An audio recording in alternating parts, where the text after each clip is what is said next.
ओम शांति।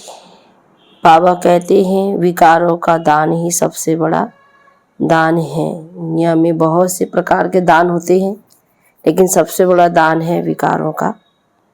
और उसके लिए चाहिए याद का अभ्यास। याद का अभ्यास तो बाबा कहते हैं कभी भी नहीं छोड़ना है, ना भूलना है। जहाँ बाबा की याद भूली वहाँ पुरुषार्थ हमारा कम हो जाएगा।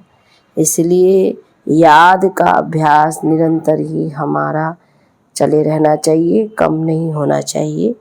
इसके लिए क्योंकि याद से ही आत्मा पावन बनती है। सुनते हैं आज 15/11/2022 के साकार बाबा के चले हुए महावाक्य में बाप दादा बोले, मीठे बच्चे, विकारों का दान देने के बाद भी याद में रहने का पुरुषार्थ जरूर करना है, क्योंकि याद से ही आत्मा पावन बनेगी।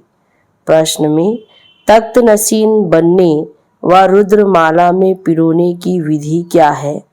उत्तर में बाप समान दुख हरता सुख करता बनो, सभी पर ज्ञान जल के छींटे डाल शीतल बनाने की सेवा करो, किसी को भी दुख देने की बातें छोड़ दो, कोई भी विकर्म नहीं करो, अच्छे मैनर्स धारण करो, अपना टाइम बाप की याद में सफल करो, तो बाप के दिल तख्त नसीन बन रुद्रमाला में पिरो जाएंगे। अगर कोई अपना टाइम वेस्ट करता है तो मुफ्त अपना पद भ्रष्ट करता है। झूठ बोलना, भूल करके छिपाना, किसी के दिल को दुखाना, ये सब पाप है जिसकी फिर 100 गुना सजा मिलेगी। गीत है ना वे हमसे जुदा होंगे। ओम शांति। तो यह है गोपिकाओं के गीत। कौन सी गोपिकाएं? यह है प्रजापिता ब्रह्मा मुख वंशावली। फिर इनको कहा जाता है गोपी वल्लभ, अर्थात बाप के गोप गोपियाँ। बाकी वह सब कहानियाँ हैं।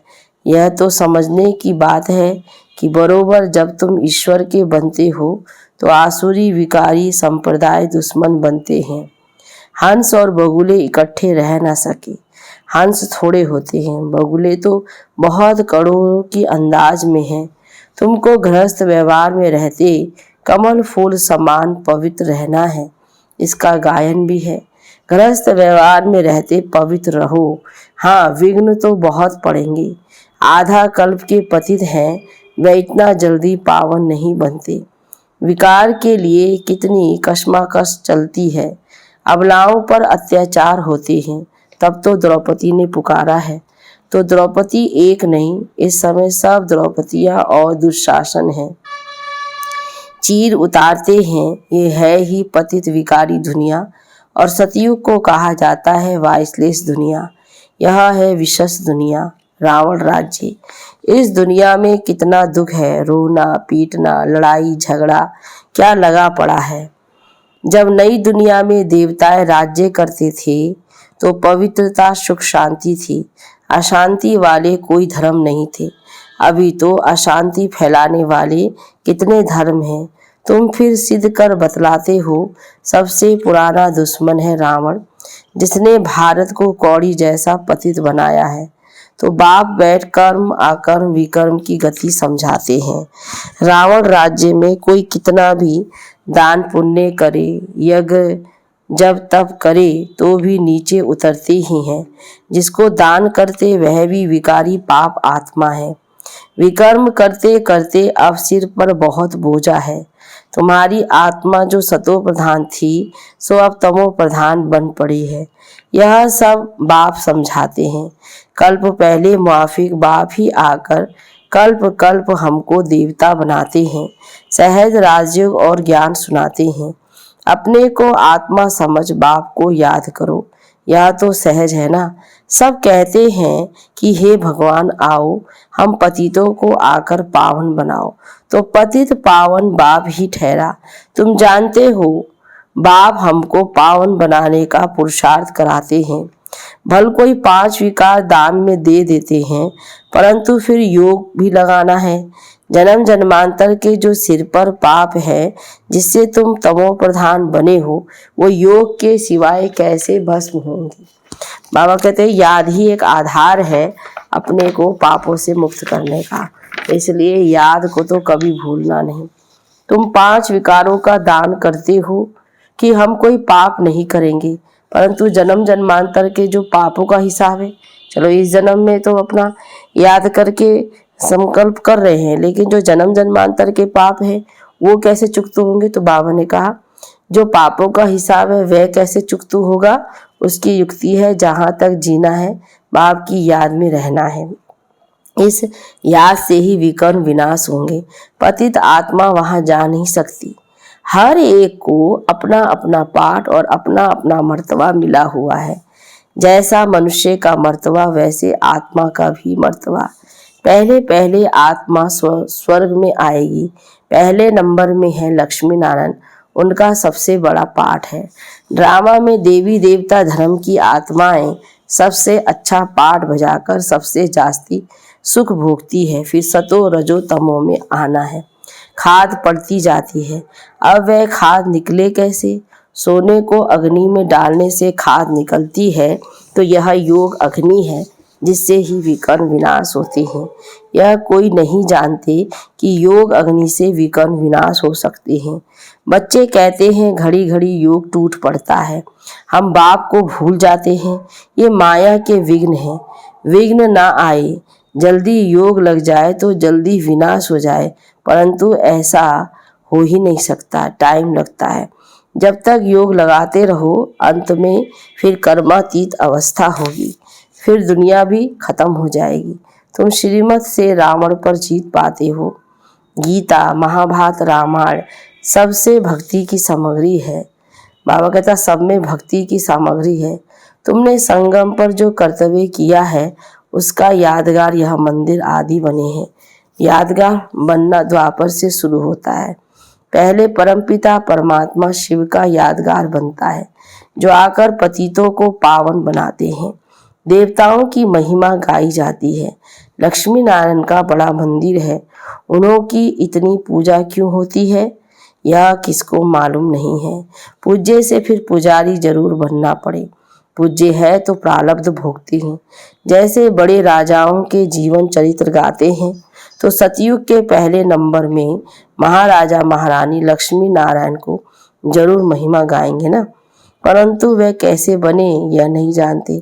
जैसे ब्रह्मा और सरस्वती इन दोनों सिखलाने वाला शिव है, उनका नाम शास्त्रों में घूमकर अगड़म बगड़म कर दिया है। इन बातों को सेंसिबल बच्चे नंबरवार जानते हैं। ये ड्रामा चल रहा है। कल पहले भी तुम ऐसे बने थे जैसे अब बन रहे हो। ये झाड़ फिर वृद्धि को पाता रहेगा, फल भी जरूर पकेगा। झाड़ को बढ़ने में टाइम लगता है। जब झाड़ तैयार हो जाएगा तो तुम देवी देवता बन जाएंगे, बाकी सबका विनाश हो जाएगा। तुम बच्चे अब पक रहे हो, कोई पूरा पकते कोई कम, कोई को तूफान लगते हैं। कमाई में ग्रहचारी आती है। बाबा कहते हैं योग लगाते रहो ताकि तुम्हारे सब पाप दग्ध हो जाए। कितनी भारी कमाई है, इसलिए भारत का प्राचीन योग मशहूर है, परंतु उससे क्या होता है यह किसको पता नहीं। अब आप समझाते हैं तुम्हारी आत्मा में खाद पड़ी हुई है। आपे ही पूज्य और आपे ही पुजारी मनुष्य की आत्मा बनती है। भगवान तो बन नहीं सकता। अगर वह भी पुजारी बने तो फिर पूज्य कौन बनावे। हमको पूज्य बनाने वाला बाप है। हम पूज्य पावन देवता थे, फिर उतरते उतरते हम शूद्र बन गए। सतयुग के देवी देवता को कहेंगे ईश्वर की नई रचना। गाते हैं मनुष्य को देवता किए करत न लागी वार। बाप समझाते हैं अच्छी तरह पढ़ो। अभी बाप टीचर गुरु का काम होता है तकदीर ताकीद करना, यानी पुरुषार्थ कराना। बच्चे टाइम वेस्ट मत करो। पालना रूप में भी बाबा पालना करते हैं, तो टीचर रूप में हमेशा हमको समझ देते रहते हैं कि पढ़ाई पढ़ो, टाइम वेस्ट मत करो, पढ़ाई पर ध्यान दो। मुफ्त पद भ्रष्ट हो जाएगा, फिर बहुत पछताएंगे। कहेंगे कल्प कल्प हमारी ऐसी अवस्था होगी, फिर कुछ कर नहीं सकेंगे। साक्षात्कार हो जाएगा, पक्का निश्चय हो जाएगा कि कल्प कल्प ऐसे दुर्गति को पाया। बाप समझाते रहते हैं यह नतीजा निकलेगा फिर बहुत रोना पड़ेगा। जैसे क्लास ट्रांसफ़र होती है, नंबर वार बैठते हैं, हम भी नई दुनिया में ट्रांसफ़र होते हैं। ब्राह्मणों की माला गाई हुई नहीं है, रुद्र माला ही पूजी जाती है, परंतु यह किसको पता नहीं है कि यह माला क्या है। ऊपर में मेरू दिखाते हैं, मेरू विष्णु है, ऊपर में फूल शिव बाबा है, फिर है माला। अब तुम ब्राह्मण पुरुषार्थ कर रहे हो, फिर रुद्र माला में पिरोना है, इसलिए पुरुषार्थ ऐसा करो जो तख्त नसीन बनो। किसको दुख देने की बातें छोड़ दो। बाप दुख हरता सुख करता है। अगर बच्चे दुख देंगे तो कौन समझेंगे, ये ईश्वर के बच्चे हैं। विकर्म करना अथवा जीव घात करना, झूठ पाप नहीं करना चाहिए। हार खाते हैं तो क्षमा मांगनी पड़े। भक्ति में भी कुछ तो हो जाता है तो तौबा तौबा करते हैं। ये तो ज्ञान मार्ग है, इसमें किसको दिल, बाबा कहता है किसकी दिल कभी नहीं दुखानी है। ज्ञान का छींटा तो शीतल करने वाला है। यहाँ तुम बच्चे आए हो पढ़ने के लिए, पढ़ाई में मैनर्स अच्छी रखने होते हैं। यह भी पढ़ाई है, निराकार बाप पढ़ाते हैं। वह तुम्हारे अंदर के सब बातें जानते हैं। एक सेंटर से समाचार आया था, एक बच्चे ने भूल की तो धर्मराज ने सटका लगाया। इस बाबा को मालूम ही नहीं था। ऐसे बहुत है जो विकार में जाते हैं फिर सच नहीं बताते, अपने को बचाने के लिए भूल छिपाते हैं। बाबा कहते सच बताओ तो कम भी हो, परंतु शिव बाबा से छिप नहीं सकते। तुमको पढ़ाने वाला शिव बाबा है, उनको भी भूल जाते हैं। ये तो कम भक्ति कहेंगे ना। यहाँ किसको भी झूठ व सच छिप नहीं सकता। बाबा कहता किसका भी झूठ व सच छिप नहीं सकता। ये बाबा कहते हैं मैं अंतर्यामी नहीं हूँ, शिव बाबा तो अंतर्यामी है। बाप खुद कहते हैं मैं निराकार सब जानता हूँ। वह यह तो साकार में है, मैं पुनर्जन्म रहित, ये जन्म मरण में आने वाला। तब तो इनको कहते हैं तुम अपने जन्मों को नहीं जानते हो। हम तुमको सुनाते हैं, जो भी सूर्यवंशी घराने के हैं उन सबको सुनाता हूँ। बहुत बच्चे फिर छिपाते हैं, बाबा के आगे आते ही नहीं हैं। बाबा ने कहा है इनसे मत छिपाओ, इनको सब कुछ सुनाओ तो माफ हो जाए।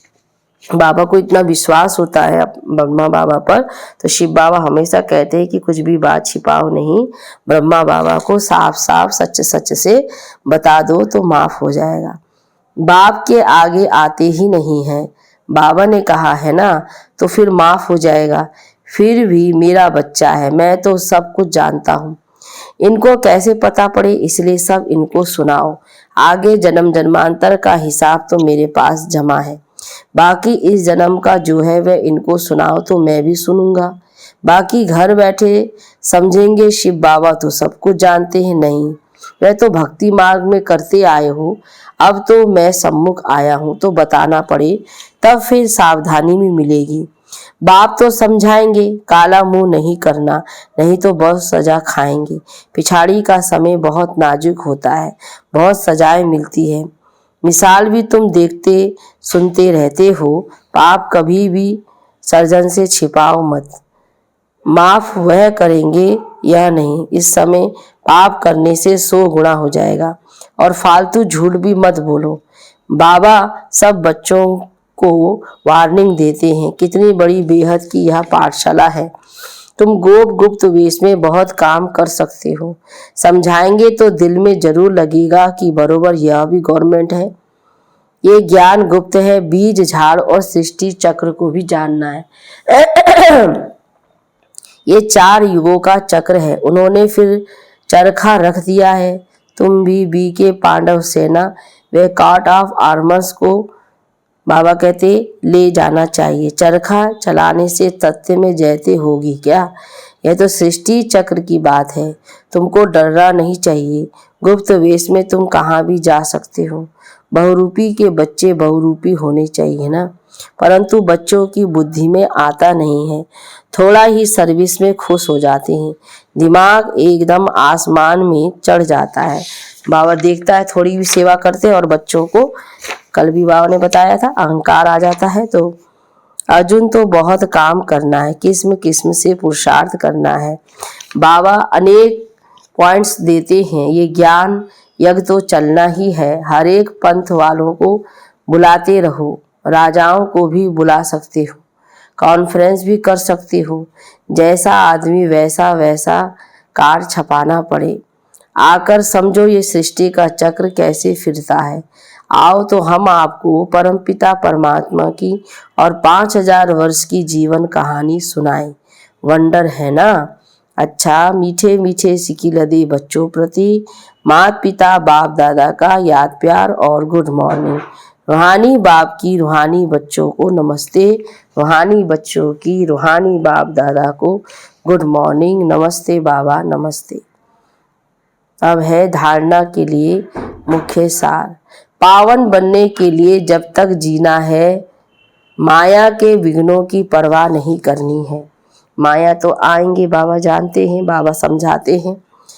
दूसरा, विघ्नों की परवाह नहीं करनी है। दूसरा, सभी पर ज्ञान के छींटे डाल शीतल बनाने की सेवा करनी है। किसी की दिल को कभी भी दुखाना नहीं है। बाप समान दुख हरता सुख करता बनना है।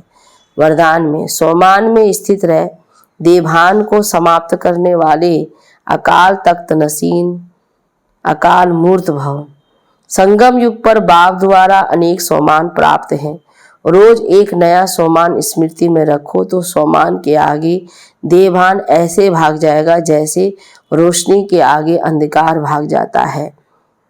ना समय लगता, ना मेहनत लगती। आपके पास डायरेक्ट परमात्मा लाइट का कनेक्शन है। सिर्फ स्मृति का स्विच डायरेक्ट लाइन से ऑन करो तो इतनी बड़ी लाइट आ जाएगी जो स्वयं भी लाइट में होंगे, लेकिन औरों के लिए भी लाइट हाउस हो जाएंगे।